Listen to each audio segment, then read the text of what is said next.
अशाच ताज्या व महत्त्वाच्या घडामोडी जाणून घेण्यासाठी आमच्या महाराष्ट्र समाचार न्यूज चॅनलला लाईक, सबस्क्राईब व शेअर करा. महाराष्ट्र राज्य पाणीपुरवठा संघटना जलजीवन योजनेअंतर्गत मागण्या मान्य न झाल्यास सर्व जिल्ह्यामध्ये जलजीवन काम बंद आंदोलनाचा इशारा. महाराष्ट्र राज्य पाणीपुरवठा संघटना यांची दिनांक 6/12/2025 रोजी छत्रपती संभाजीनगर येथे घेण्यात आलेल्या राज्यस्तरीय बैठकीत झालेल्या चर्चेनुसार महाराष्ट्रातील सर्व जिल्ह्यातील प्रतिनिधी व सदस्य यांच्या उपस्थितीत नमूद मागण्या पत्राद्वारे मांडल्या होत्या. जलजीवन योजनेचे सर्व प्रलंबित देयके 100% पारित करण्यात यावेत, जेणेकरून निधी अभावी रकमेची कामे लवकरात लवकर पूर्ण करण्यात मदत होईल. जलजीवन मिशनच्या सर्व कामांना केंद्र शासनाने 2028 पर्यंत मुदतवाढ दिलेली आहे, तरी त्या आधारे राज्य शासनाने राज्यातील सर्व कामांना विनादंड मुदतवाढ देण्यात यावी. जलजीवन मिशन योजनेतील सर्व कंत्राटदारांना प्रलंबित बिलाचा पुरेसा निधी उपलब्ध न झाल्यामुळे त्यांना पर्यायी स्वरूपात शासनाकडे डिपॉझिट स्वरूपात जमा असलेले EMD FDR परत मिळावा व सदर रक्कम अंतिम बिलातून पुनर्रूप कपात करण्यात यावी. जलजीवन मिशनच्या कामामध्ये निविदे प्रक्रियेत राबविताना त्यामध्ये लोकवर्गणीबाबत कोणत्याही प्रकारच्या अटी व शर्ती यांचा समावेश करण्यात आलेला नाही, परंतु देयके पारित करताना सदर लोकवर्गणी ही कंत्राटदाराच्या बिलातून कपात करण्यात आलेली आहे, तरी सदर लोकवर्गणी ठेकेदाराच्या बिलातून कपात किंवा वजा करण्यात येऊ नये. लोकवर्गणीबाबत शासन स्तरावर धोरणात्मक निर्णय घेण्यात यावा. जलजीवन योजनेतील काम करताना प्रत्यक्षात येणाऱ्या अडचणी किंवा उपायांमध्ये झालेल्या बदलामुळे मोठ्या प्रमाणात अंदाजपत्रकामध्ये करण्यात आलेल्या सुधारणा लक्षात घेता सर्व कामांना सुधारित प्रशासकीय मान्यता तसेच सुधारित प्रशासकीय मान्यता जलद गतीने मिळावी. सदर कामांना लागणारा इन्शुरन्स विमा यांना कामांना मिळालेल्या मुदतीनुसार विम्याला सुद्धा मुदतवाढ मिळावी व पुनर्विमा कपात करण्यात येऊ नये. वरील सर्व मागण्यासाठी महाराष्ट्र राज्य पाणीपुरवठा संघटना महाराष्ट्र राज्य यांच्या वतीने सर्वानुमते आपापल्या या पत्राद्वारे निवेदन देण्यात येत आहे की वरील सर्व मागण्यांबाबत येणाऱ्या हिवाळी अधिवेशनात योग्य तो धोरणात्मक निर्णय देण्यात यावा. अन्यथा दिनांक 20/12/2025 पासून महाराष्ट्रातील सर्व जिल्ह्यांमध्ये जलजीवनचे काम बंद आंदोलन करण्याचा इशारा या पत्रकाद्वारे देण्यात आला.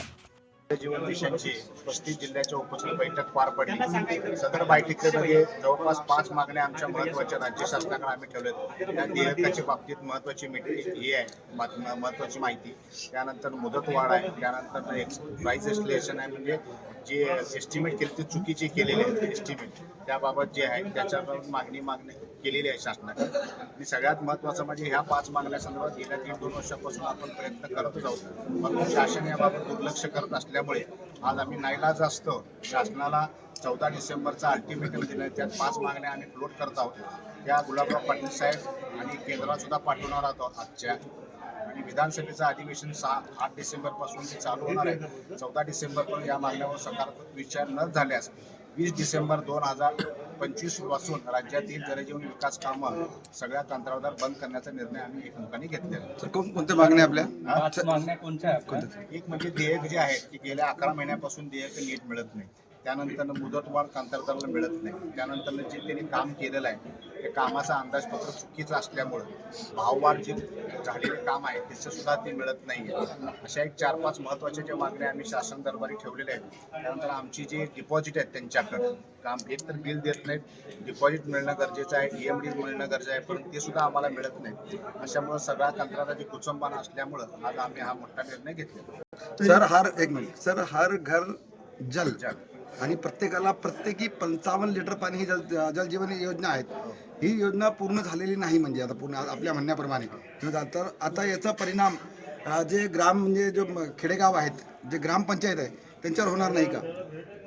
हा जो परिणाम आहे तो राज्य शासनाला गेल्या 1-2 वर्षापासून आम्ही संघर्ष करत असतो, पण राज्य शासन या आमच्या गोष्टी गंभीरतेने घेत नसल्यामुळं नाईलाज असतं आम्ही हा निर्णय जनतेची माफी घेऊन, ग्रामीण जनतेची माफी घेऊन हा निर्णय घेत आहोत. कारण ह्या सुद्धा 2 ते 3 लाख कंत्राटदारांचं भवितव्य आहे. त्याच्यावर सुद्धा जवळपास 2 ते 3 कोटी लोकांचं आर्थिक नियोजन आहे. यांचं देयकच देत नसतील तर हे सगळे यांचं कुटुंबाचं चरितार्थ चालणार नाही. त्यामुळे आत्महत्यासारखे पर्याय गेल्या 3 महिन्यामध्ये 4 आत्महत्या कंत्राटदाराच्या झालेल्या आहेत. आता ग्रामपंचायतला 30 वर्ष शासन 1 रुपयाही देणार नाही. म्हणजे जल जीवन योजनेमध्ये जर त्यांनी काम केलं असेल तर जर काम असे अर्धवट राहिले असेल तर मग त्याचा परिणाम कसा होईल ग्रामचा? काम अर्धवट ठेवण्याची कंत्राटदाराची राज्यातली कुठलीच इच्छा नाही. स्वतःचे पैसे घालून काम करण्याची आत्ता पण इच्छा आहे. पण गेल्या 9-10 महिन्यापासून शासन दरबारी देयक जी प्रलंबित आहे त्याची रक्कम जवळपास 35,000 कोटी रुपयाच्या वर आहे. एवढी रक्कम शासनाकडनं मिळत नसल्यामुळं हा निर्णय एकमुखाने सगळ्या कंत्राटदारांनी घेतला. तर शासनाने आम्हाला आश्वासन दिलं की इथून पुढे 15 दिवसाच्या आत आम्ही देयकाच्या बाबतीत सकारात्मक निर्णय घेऊ, तुमच्या अडीअडचणी दूर करू.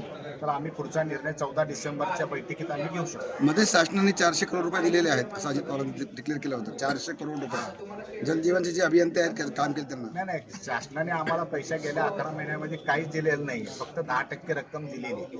ही 10% रक्कम मिळालेली आहे. ती 10% रक्कम म्हणजे 1 रुपयाचं बिल असेल तर फक्त 1 रुपयाचं बिल असेल तर फक्त 10 पैसे मिळालेले आहेत. ह्या कंत्राटदारांची इच्छा अशी आहे की ॲटलिस्ट कमीत कमी 75 ते 80% बिल आपलं मिळालं पाहिजे. तर हे जलजीवन मिशनचे कामं पूर्ण सुद्धा होतील आणि सगळ्यांना घराघरामध्ये पाणी मिळण्याची व्यवस्था आमच्या राज्यातील कंत्राटदार करतील. 8 तारखेला अधिवेशन सुरू होणार आहे. तर संघटना आपली तिथं हल्लाबोल करणार आहे का? अगोदरच्या अधिवेशनामध्ये आज आम्ही राज्याचे पाणी पुरवठा मंत्री गुलाबराव पाटील साहेब आणि देशाचे प्राईम मिनिस्टर PMO ऑफिसला सुद्धा ते पत्र आमचं जात आहे. त्यात आम्ही हाच इशारा दिलेला आहे की 8 डिसेंबरपासून जे अधिवेशन आहे ह्या अधिवेशनामध्ये 14 डिसेंबरपर्यंत या गोष्टीचा विचार करावा. अन्यथा आम्हाला 20 तारखेपासून आमचं काम बंद आंदोलन चालू आहे. आपलं नाव? मिलिंद मधुकर भोसले, राज्य कंत्राटदार महासंघ अध्यक्ष, राज्य अभियंता संघटना अध्यक्ष आणि महाराष्ट्र राज्य पाणी पुरवठा संघटना अध्यक्ष. थँक्यू. धन्यवाद.